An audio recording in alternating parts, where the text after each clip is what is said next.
Invasion of Iraq was a lie. Where are the chemical weapons that Saddam Hussein supposedly had? They never found them. The invasion by France and by England in Libya was another lie, one that barely made sense at that historical moment for our humanity. The invasion and the genocide carried out by Israel in Gaza is another very significant lie. And now we are seeing Israel's bombing of Lebanon. And now, to make matters worse, the invasion of Iran by the United States, which seeks to demonstrate to the entire world that absolutely no one should ever have to feel any shame for being a progressive individual or for identifying as left-wing. No one should ever have to feel afraid in a democratic world to be who they truly are or to speak what they genuinely need to express, provided that the democratic rules of the game established by society itself are always respected. And my praise, my dear Pedro Sanchez, is for the fact that you had the courage to prevent the United States warplanes from leaving here to launch an attack on Iran.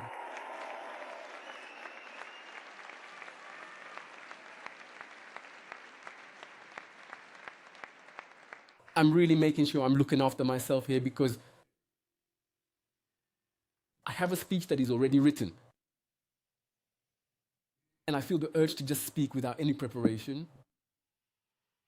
But I need to speak with a great deal of responsibility because we are currently engaged in a very serious movement that cannot simply conclude with our discussion here today and then only be revisited when we have our next meeting in Mexico. What we are doing here right now is the very beginning of a movement that absolutely must take action. Every single blessed day, throughout the entire week, every single month, and for 365 days of every single year, in order for us to truly re-establish the most sacred and important thing in this entire world, which is democracy and the spirit of multilateralism.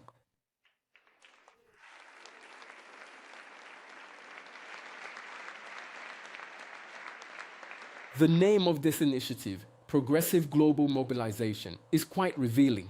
Each one of these three words carries with it a specific program of action.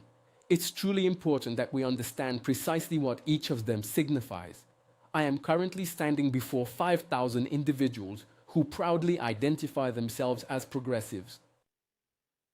Throughout history, politics has been divided into two distinct camps. On one side, those who believe that individual interests supersede those of the collective, and on the other, those who hold that everyone's well-being relies on ensuring a dignified and decent life for all. This division has had many labels: the right, the left, conservatives, and progressives. But extremism now poses a completely new challenge.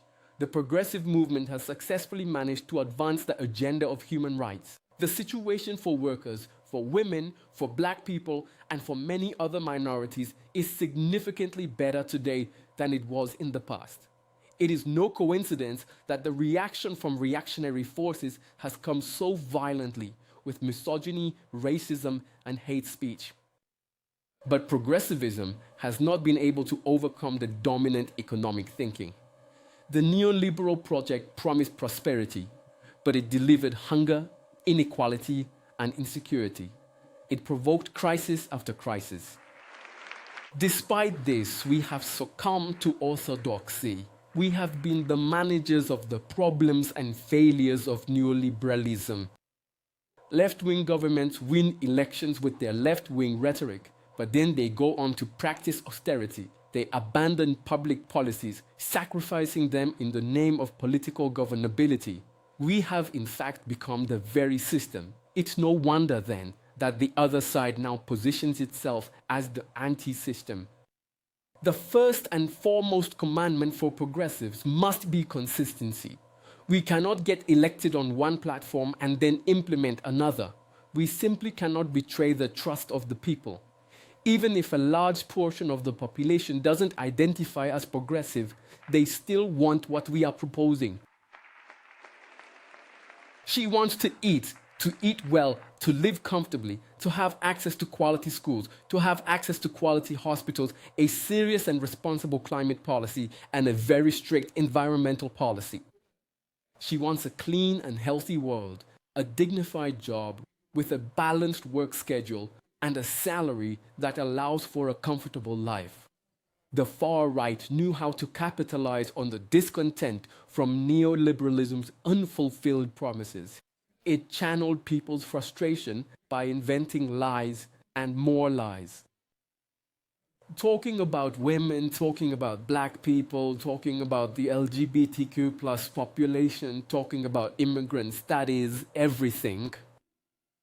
What happens is more vulnerable people become victims of the hate speech that those people spread. Our role is to point the finger at the true culprits. A handful of billionaires controls the majority of the world's wealth. They want people to believe anyone can make it there. They perpetuate the fallacy of meritocracy, yet they kick away the very ladder, preventing others from having the same opportunity to ascend. They pay minimal taxes or even none at all. They ruthlessly exploit the workforce. They actively destroy our natural environment, and they manipulate complex algorithms. Inequality is not merely a fact of life. It is, in truth, a deliberate political choice. What truly defines us as progressives is our unwavering commitment to choosing equality.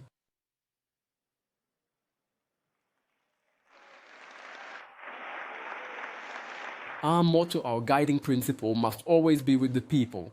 This struggle, this fight, it truly needs to be global. There is no point in keeping your own house in order in a world that is in such disarray.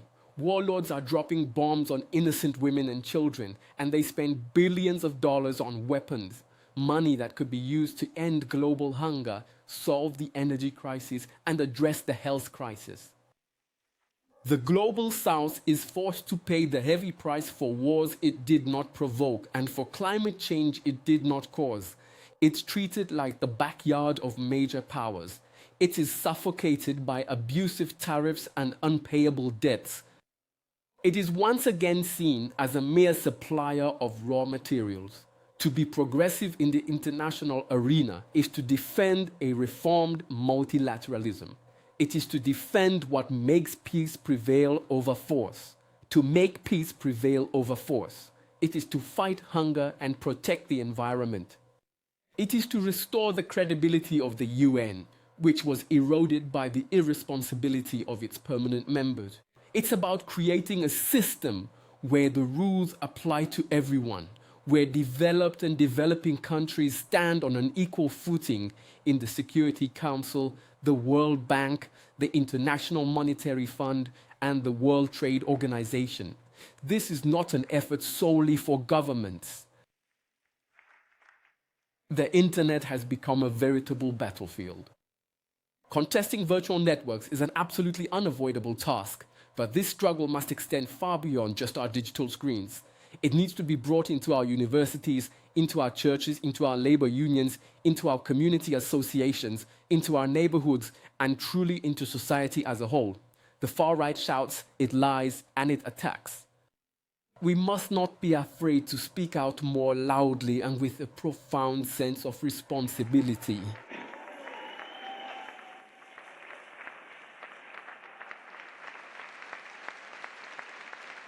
We must not be afraid to confront and counter arguments. The risk the far right poses to our democracy is not merely rhetorical, it is profoundly real. In Brazil, she planned a coup d'etat, orchestrating a plot that involved tanks in the streets and the assassination of the elected president, the vice president, and the president of the electoral court. Pope Leo XIV once stated that democracy runs the risk of becoming merely a mask for the domination of economic and technological elites.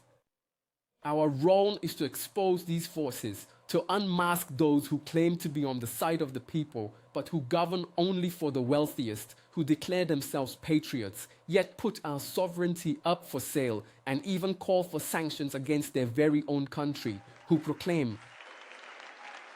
loudly proclaim to defend the family, but deliberately close their eyes to the violence against women and the sexual abuse of innocent children, who declare themselves the sole possessors of the truth, but actively spread lies and harmful misinformation, who consider themselves to be true men of God, but demonstrate no love or compassion for their neighbors, who constantly speak about freedom, but then persecute anyone who is different from them. As the renowned Portuguese singer-songwriter João Manuel Ferreira beautifully expresses in his timeless lyrics, the path is truly made by the act of walking. And what about democracy?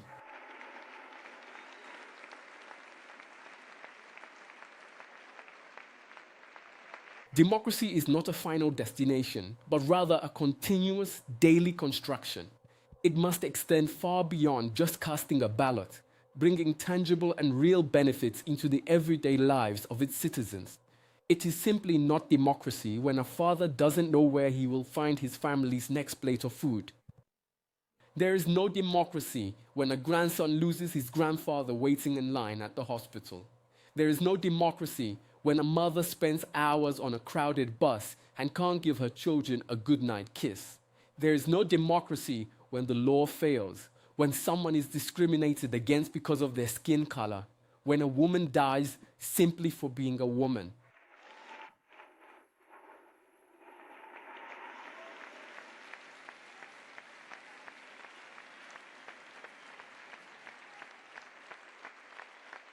We must replace discouragement with the power of dreams and the bitterness of hatred with the light of hope.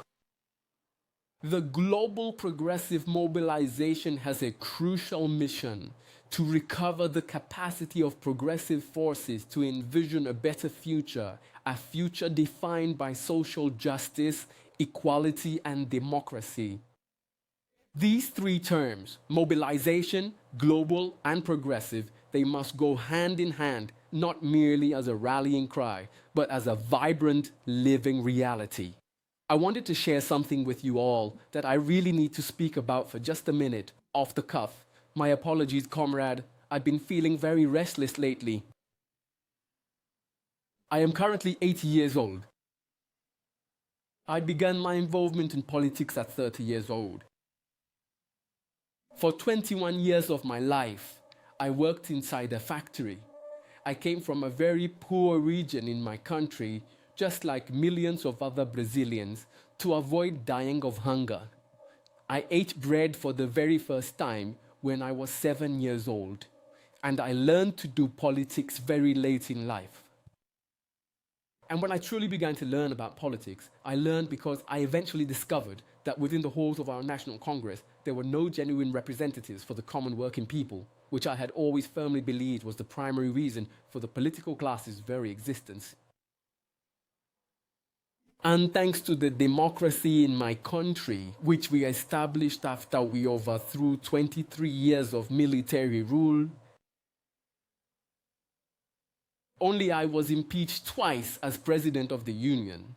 Thanks to democracy, for the very first time in this country, Brazil elected a worker as President of the Republic without a university degree, only with a technical course, as a lathe operator. And I wanted to be elected to prove that intelligence isn't tied to the number of years one spends in university. That's what knowledge is linked to. Intelligence is a more sacred thing that we acquire through learning, whether inside a factory or through our Brazilian society. Everything that I am in this life, I owe entirely to a mother who was born and died completely illiterate. She passed away never having learned how to make an O with a glass. But everything I know about true character and how to defend one's own conduct and principles, I learned from that amazing woman. And why am I telling all of this to you? Because I learned this throughout my political career, admiring American democracy. I truly believed for a long time that the United States was the land of opportunity. Just think, how many millions of Brazilians have gone to the United States? I was born into politics right at the moment of a Cold War, and we certainly don't want any more Cold War with anyone. We absolutely do not want a Cold War between China and the United States. We want freedom, we want free trade, we do not want protectionism.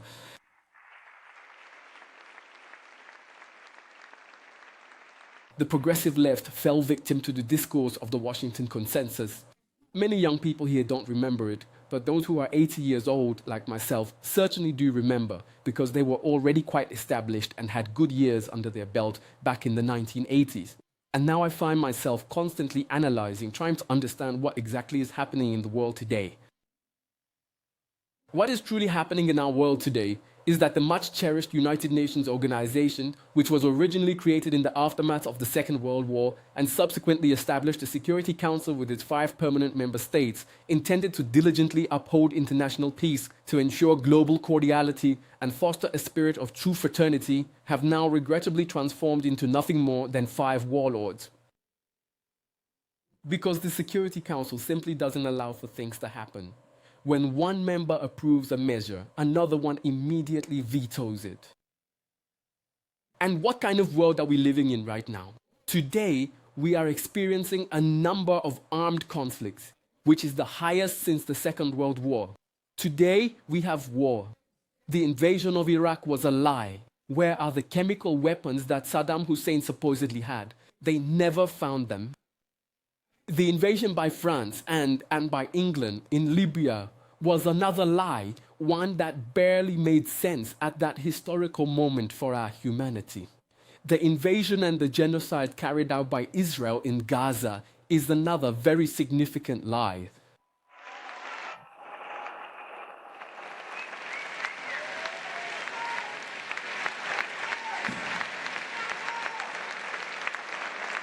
And now we are seeing Israel's bombing of Lebanon. What could possibly be the pretext for this?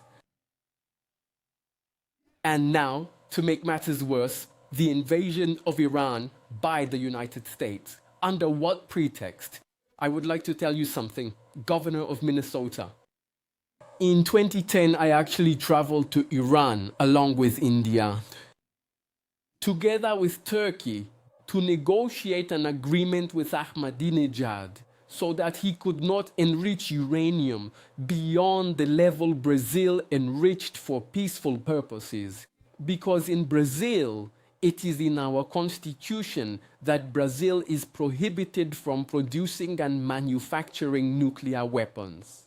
This is from the constitution, and we went there to try and convince Ahmadinejad and Khamenei. And after 2 days, we successfully reached an agreement that was made based on a handwritten letter that President Obama sent to me. After 2 days, Ahmadinejad accepted to sign the agreement. When we published the agreement, I imagined we would be praised because Iran would no longer enrich uranium, and the portion it would enrich, it would send to Turkey for Turkey to keep and store. What happened? Comrade Pedro Sanchez, the European Union and the United States did not accept the agreement. And now they are once again trying to build the narrative that Iran is going to construct an atomic bomb. They wouldn't build an atomic bomb. We must stop this practice of spreading lies about people only to destroy them. Latin America is portrayed as if it were a world of drug trafficking. The Arab world is often sold as if it were the world of terrorism. And who is good in this world? Who is it that's good? We really need to understand one very important thing. Many times, we've been victims of our political naivety. How many times, Pedro, do we win elections and then the press, then the financial system, then conservative academics write articles, publish pieces in the media, forcing us to try and destroy the very thing that was the reason for our election? And we gradually become afraid. And we keep trying to appease the market, we keep trying to appease the business owner, and what ultimately happens is that we end up feeling completely demoralized. So I believe that from this gathering here today, I would like to address President Trump, President Xi Jinping, President Putin, President Macron, and the Prime Minister of England, who are the 5 permanent members of the UN Security Council. For God's sake, please fulfill your obligations to guarantee peace in the world. Call for a meeting and put an end to this senseless war because the world no longer agrees with it.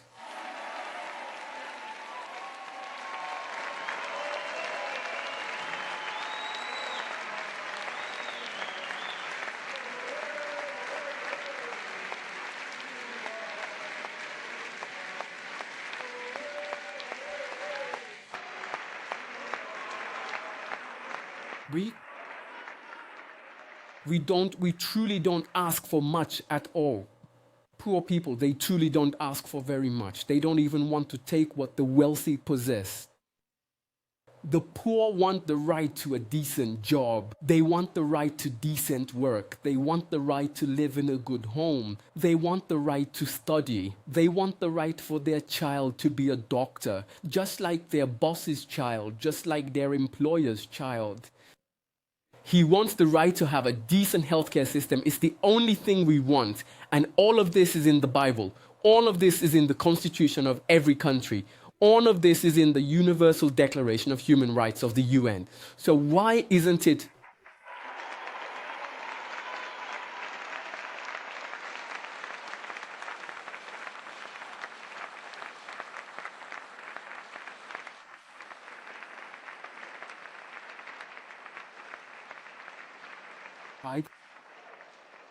I wanted to quit. I'm telling you something important. I'm 80 years of age now. I tried President Pedro Sanchez, my friend Zapatero.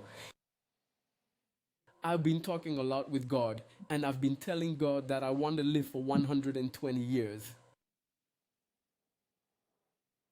Because it's necessary to prove something. I want to prove something. I want to prove that we don't actually get old. We don't get old just because the years simply pass us by. We're not going to be able to stop the Earth's rotation, so the years will just keep passing. I'm 80 now, and next year I'll be 81. But that's not what truly makes people grow old. What makes people old is when they lose their motivation, when they lose a cause. If all of us wake up in the morning with a cause to defend the cause, we won't get old. I tell you that today I feel exactly the same as when I was 50 years old because I have a cause. My cause is democracy. My cause is liberty. My cause is equality. My cause is to guarantee that every single person is respected. A small country like the island of our dear comrade Mia, must be respected just as much as the nation, the immense size of India. No one is measured by technological power, economic power, or the warships they have. I don't want war. I don't want war with Xi Jinping. I don't want war with Putin. I don't want war with the United States. I don't even want war with you, Mia. I want peace, love, fraternity, and to see the world progress so people can live better and with dignity. This is what I truly want. My weapon, my most potent weapon, is the power of argument. Yes, my weapon, my only weapon, is the strength of argument. My ultimate weapon, above all, is the force of reason. When President Trump criticized Brazil, claiming it owed Brazil, I showed a document. The United States, in 15 years, had a $410 billion surplus with Brazil. And I said, no one will defeat me with lies. I don't have the wealth that he has. I don't have the technology that he has. And neither do I have the ship that he has. I don't want war. The only thing I truly wish to convey to him is that even though we may be poor, there is one fundamental quality we absolutely must possess, and that is character, unwavering honesty, and profound decency, so that we can always respect the fundamental rights of every single person. For this very reason, I would like to invite to speak the esteemed President of the Government Council of Spain, my dear friend, Pedro Sanchez.